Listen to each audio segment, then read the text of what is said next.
दोस्तों, भगवान के यहाँ देर है लेकिन अंधेर नहीं।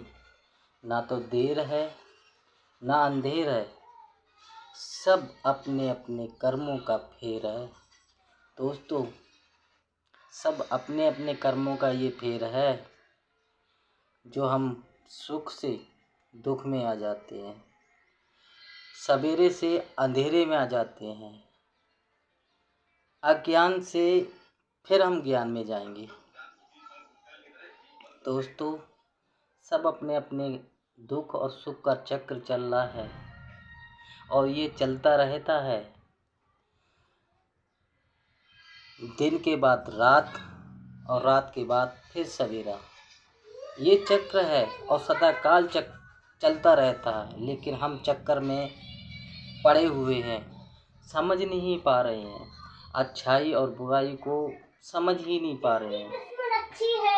जब अज्ञान की रात्रि होती है तो ज्ञान का सवेरा भी होता है। जैसे सूर्य निकलता है तो रात्रि रूपी अंधेरे को भगा देता है,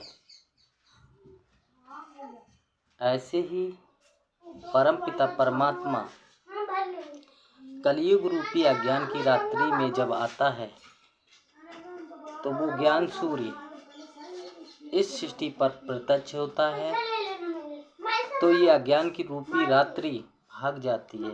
इसीलिए शास्त्रों में बोला है, ज्ञान सूर्य प्रगटा अज्ञान अंधेर विनाश। जब भगवान ज्ञान सूर्य इस सृष्टि पर प्रत्यक्ष होता है तो अज्ञान रूपी अंधेरा भाग जाता है। अज्ञानी धर्म पिता हैं जिन्होंने बोल दिया परमात्मा कण कण में है, जर्रे जर्रे में है, सर्वव्यापी है।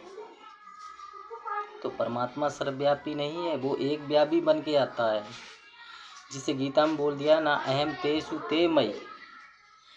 जिस तरह धरनी में बीज बोया जाता है, बीज में से जड़ें उत्पत्ति होती हैं, जड़ों में से एक तनाव पैदा होता है, तनाव में से अनेक डालियां निकल पड़ती हैं, फिर डालियों में से पत्ते निकलते हैं।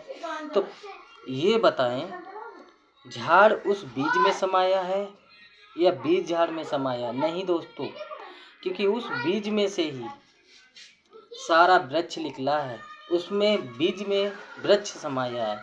ऐसे ही वो परमपिता परमात्मा क्या है? बीज, जहाँ से हम लोग उत्पत्ति हुए, जिसे गीता में बोला है अहम बीज बीजा पिता, मैं सृष्टि का बीज बोने वाला पिता हूँ।